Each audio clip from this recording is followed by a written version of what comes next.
كسرت الطغاة جبرت العفاة، قطعت الفرات وصلت الخلافة، سلطان الديار المصرية والبلاد الشامية والأقطار الحجازية، ركن الدين أبو الفتوح الظاهر بيبرس.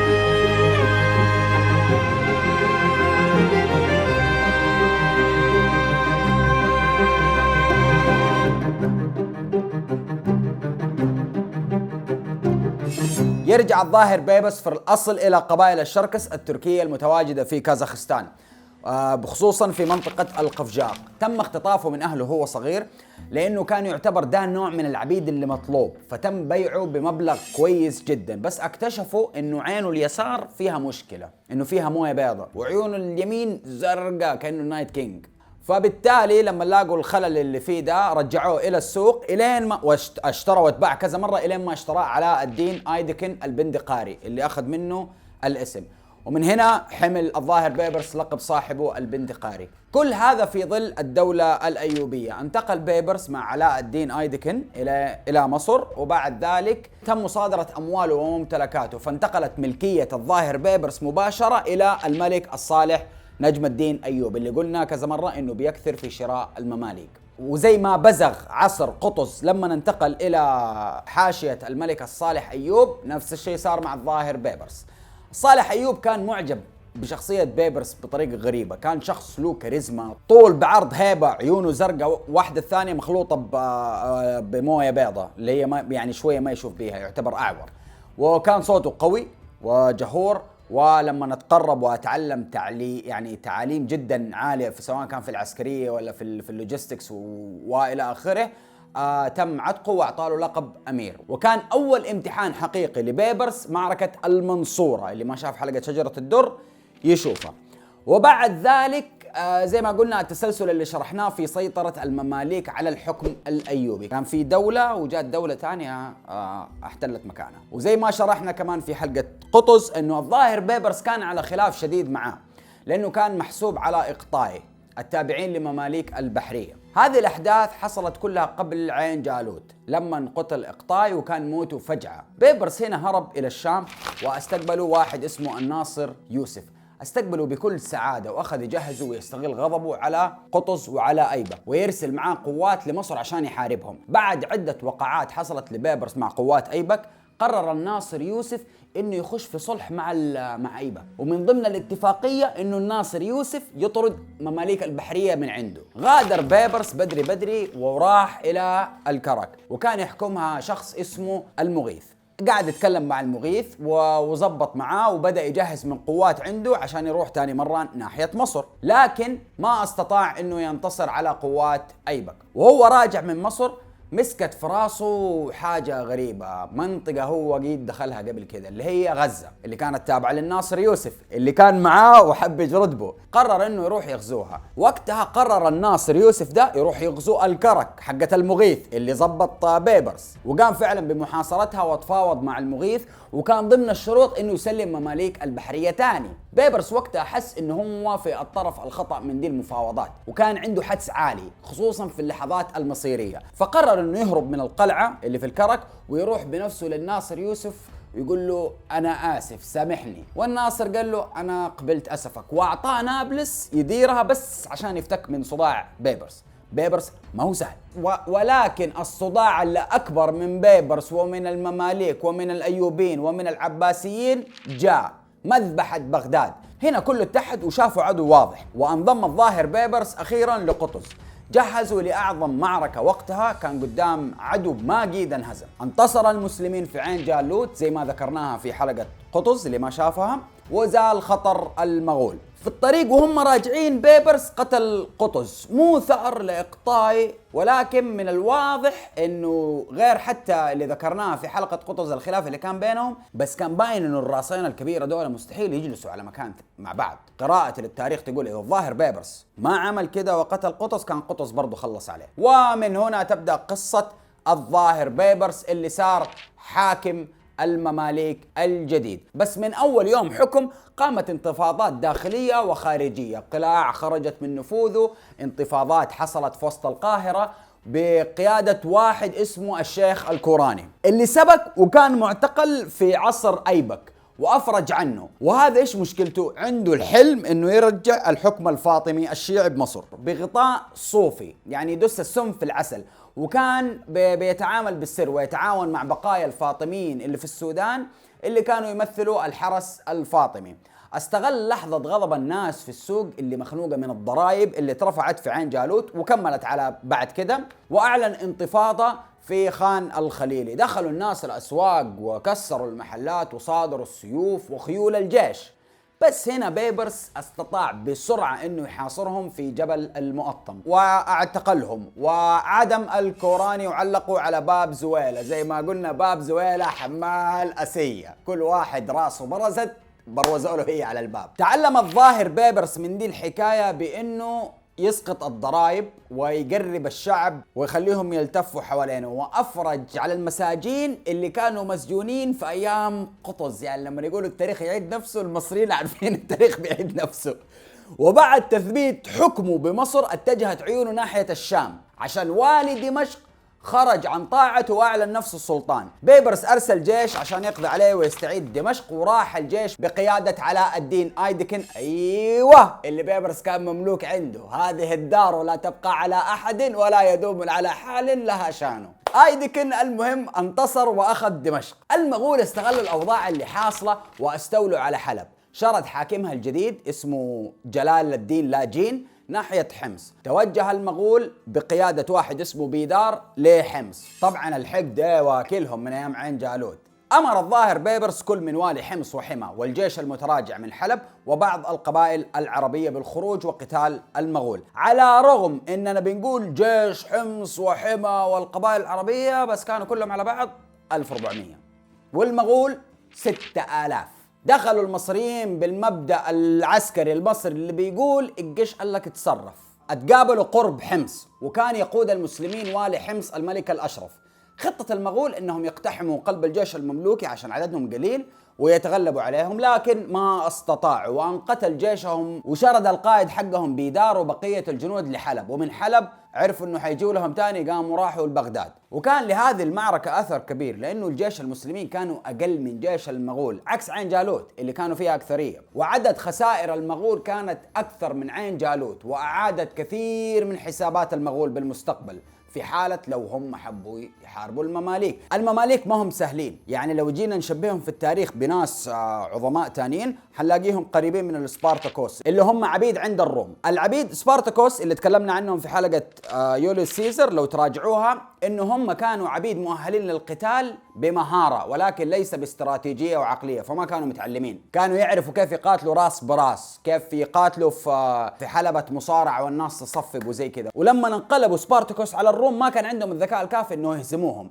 لكن المماليك كانوا لا متعلمين ومتربين واولاد ناس، اولاد ناس تنطلق على المماليك لانه ما كانوا يعرفوا مين ابوه، فيقولوا هؤلاء ابناء الناس في مصر. بس انتقلت عندنا لما نلاقي واحد ابوه معاه مره فلوس واخلاقه مش كويس، الولد نفسه نقول عليه غريبة ولد ناس. طبعا بيبرس كان عمله انه يطفئ كل الانقلابات وفكر فيها. يعني خلال 10 سنين حكم مصر 6 حكام: الملك الصالح، شجرة الدر، أيبك، علي بن أيبك، قطز، وبيبرس. ده إيش السيولة السياسية اللي كانت في المحروسة. فهنا قال لا، لازم يضع حد، لأنه المماليك أذكياء متعلمين وشاطرين لفك أنيابهم لأي شيء يطرف قدامهم. كمان بيبرس فكر في شيء تاني وقال عشان لا يطولنا بقايا الدولة الفاطمية الشيعية اللي كانت تحكم مصر، قام بعون الله مرجع الخلافة العباسية في قاهرة المعز لدين الله الفاطمي غصبا عنكم. بالحركة دي نقدر نقول انه بيبرس حقق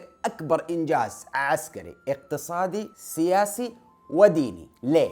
بتعيينه أحد العباسيين اللي كان اسمه أبو القاسم الظاهر بأمر الله خليفة للمسلمين بالاسم بدون صلاحيات، فقط من باب الرمزية الدينية. وده كان مهم بمعنى أنه بيبرس أحيا الخلافة الإسلامية بعد ما كانت فاضية وكرسيها شاغر لمدة 3 سنين ونص. خرج الظاهر بيبرس مع الخليفة الجديد ناحية الشام وقام بتجهيزه بجيش عشان يروح يستعيد بغداد من المغول، لكن للأسف جيش الخليفة اتهزم وقتل الخليفة اللي ما دام حكمه 6 شهور. ويقال أنه الظاهر بيبرس قام بتصريفه لبغداد بعد ما شاف فيه تطلع للحكم بكامل صلاحياتها، حتى قام بتخفيض الدعم عليه بعد ما كان كبير، وانقتل من المغول. بعد كده عين خليفة عباسي ثاني وخلاه عنده، يا حبيبي انت خليك عندي بس صورتك حلوة، ولقب نفسه بقسيم أمير المؤمنين، وبكده حيقدر يستحكم على الحجاز والبحر الأحمر باسم الخلافة، معاه سيف وشرعية.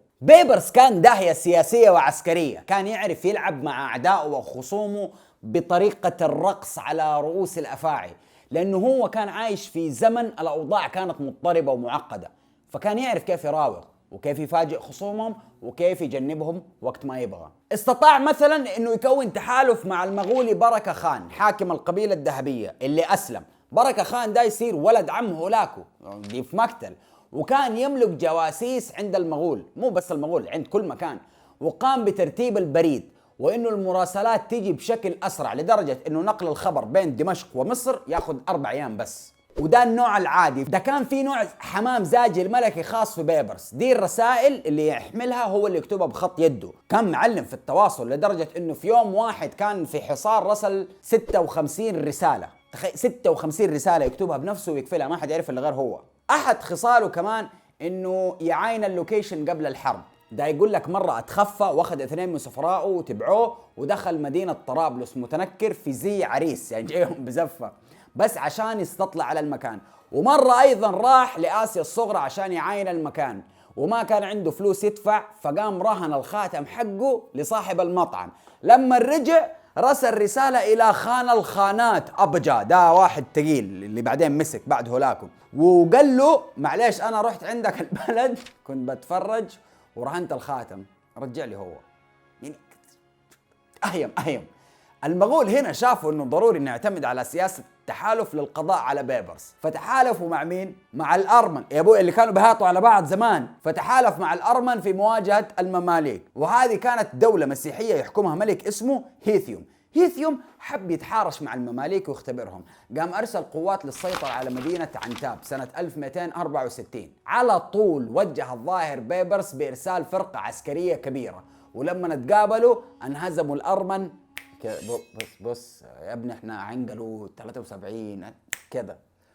الظاهر بيبرس ما قدر كعادته ينتظر اي هجوم تاني من التحالف اللي صار، فجهز جيش ثاني يغزو ارمينيا وارسل فرقة تستكشف قوات الارمن. الجماعة طلعوا رافعين حالة الطوارئ ومحصنين القلاع. قام بيبرس قال لا خلاص انا بطل. بعدها استغل الظاهر بيبرس جاهزية الجيش، جهز جيش، والجيش ده كان فرض رايح يحارب مكان، بطلنا. طب عمل في ايه ده؟ فقال يلا نقلب الدفاتر القديمة، مين الإمارات الصليبية اللي ساعدت المغول في عين جالوت؟ أو لويس في دمياط والمنصورة.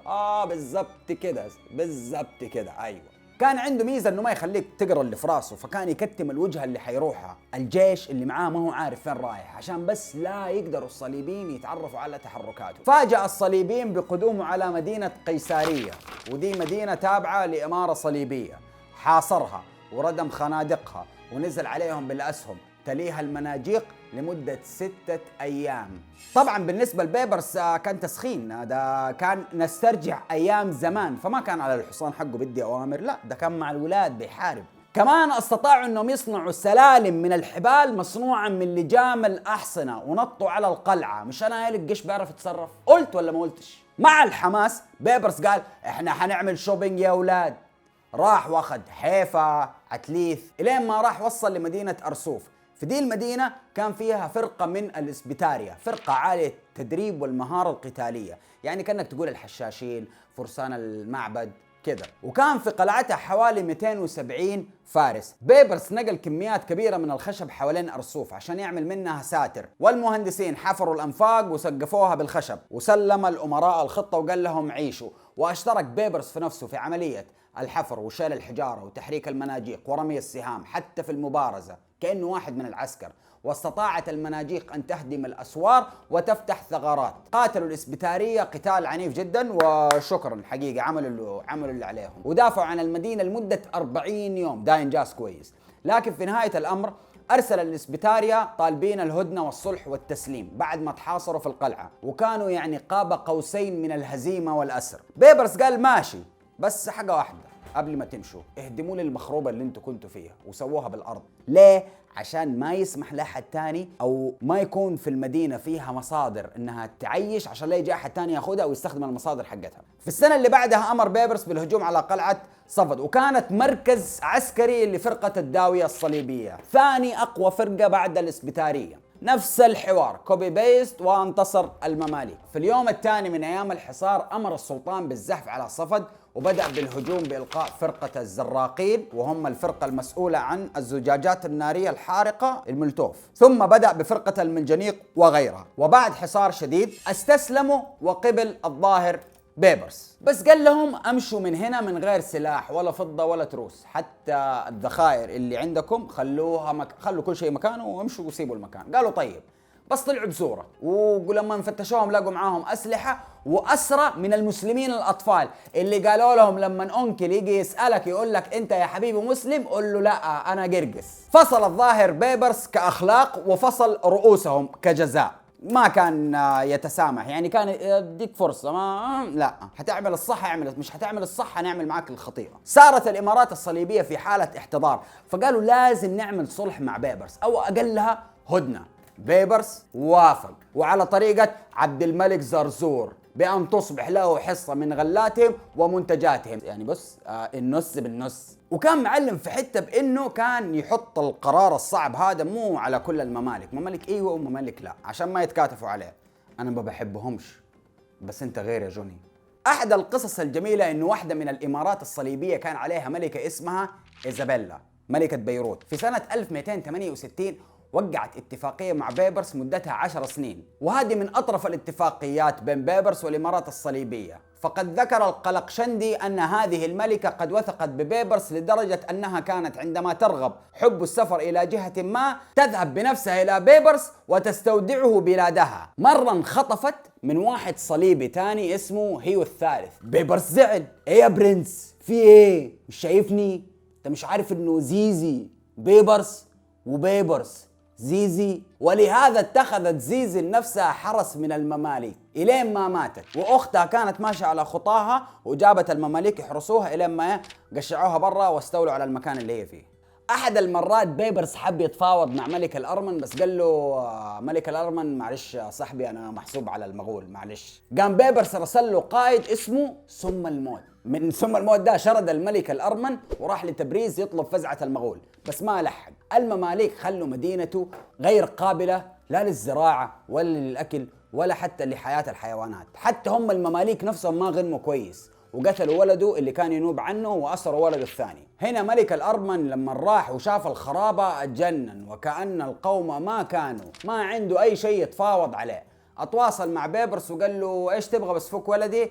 قال له أبغى كل القلاع اللي أنت أخذتها من الدولة الأيوبية، الدفاتر القديمة، وأنا كنت هناك وعارف. كمان تروح عند المغول تبعك وتقول لهم في واحد مسجون عندكم اسمه سنقر الأشقر، تطلقوا سراحه وبعدها حتشوف ولدك. سنقر هذا واحد فدى خيله البيبرس وقت ما المغول كانوا بيطاردوه، فبيبرس فقع، سنقر انطبق. ملك الأرمن راح يبكي عند المغول، قال له ابغى سنقر الأشقر. قالوا له والله ما نعرف فين، بس لو لقيته خلاص خذه. راح دور عليه ما لقى، رسل لبيبرس قال له ما نلاقيه. بيبرس قال له شغلي. راح تاني دور عليه ولقاه. هنا حب يتفاوض مع بيبرس، قال له خذ سنقر واعطيني ولدي واديني كمان قلعه معاها. قام رد عليه الظاهر بيبرس قال له اذا كنت تقسو على ولدك وولي عهدك فانا اقسو على صديق ما بيني وبينه نسب، ويكون الرجوع منك لا مني، ونحن خلف كتابنا، فمهما شئت افعل بسنقر الأشقر.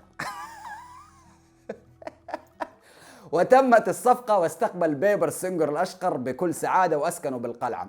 وهذه واحدة من طبائع بيبرس إنه ما ينسى من يحسن إليه. ودخل انطاكيا اللي كانت تعتبر المعقل الصليبي الرئيسي في شمال سوريا، دخل المدينة وسواها بالأرض ورسل لملكها، هو ملك بس ظاهر بيبرس في رسالة ناداه بالكونت وقال له: فلو رأيت خيالتك وهم صرع تحت أرجل خيولنا، وديارك والنهاية فيها تصول، والكسابة فيها تجول، وأموالك وهي توزن بالقناطر، وداماتك اللي هم الأمراء اللي صاروا عبيد تشترى من مالك بدينار، وكتابنا هذا يتضمن البشرى، يعني أنا ده كله ما بزعلك، أنا ببشرك، يتضمن البشرى لك بما وهبك الله من السلامة وطول العمر. يا عم ايش الهيب ده؟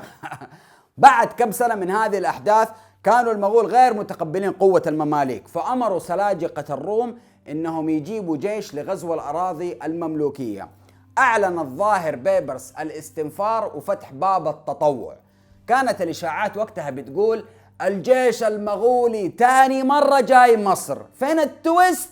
إنه بيبرس هو اللي رايح، وراح الأناضول وترصد لجيش المغول والروم ومحقهم، وأرسل القائد سنجر الأشقر خويه يخاطب أهالي العاصمة بقدوم بيبرس. العجيب أنه أهالي قيصارية فرحوا بقدوم بيبرس، وكثير من أهالي المدينة استقبلوا استقبال الأبطال، ودخلها بيبرس من غير ما يخرب فيها، وقال: إنني لم أحضر لأخرب البلد ولكن لأحرر صاحبها من عبودية التتار. طبعا أنت ممكن تنحكم من أي أحد إلا المغول.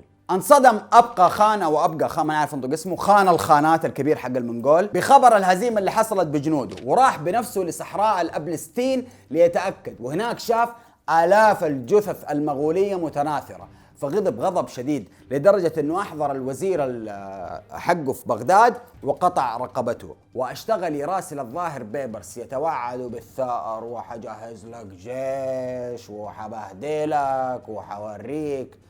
غير أنه للأسف ظاهر بيبرس مات وهو راجع في الطريق لمصر، وتم دفنه في دمشق. هذه كانت نهاية حلقة الظاهر بيبرس، قائد عظيم قال عنه ويليام الطرابلسي: جندي لا يقل منزلة عن يوليوس سيزر، وداهية لا يقل عن نيرون.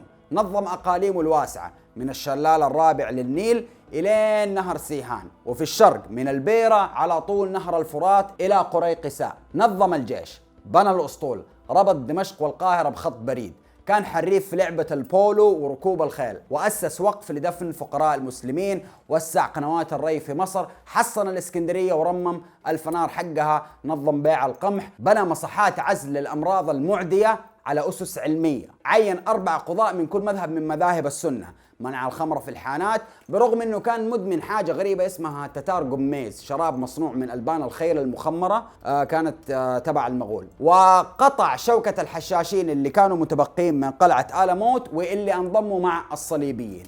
أحد عيوب بيبرس أنه كان غدار، يعني يمينه ما له قيمة، ما ينفع تطرفله، يجردك في أي دقيقة، على سياسيا طبعا إذا ضبطت معاه سياسيا. ومع مساوئه هذه إلا أنه حسناته خلدت في التاريخ بلا منازع، من مملوك كان عنده عيب خلقي يباع في سوق النخاسة إلى إمبراطور أسس دولة استمرت 250 سنة. الظاهر بيبرس هو المؤسس الحقيقي لدولة المماليك. إذا عجبكم المحتوى اللي بنقدمه يا ريت تشتركوا وتفعلوا زر التنبيهات وشير ولايك، وتكتبوا لنا في الكومنتس كل آراءكم. طبعا الحلقة دي اتكتبت بناء على آرائكم، فيا ريت تشاركونا هي في الكومنتس.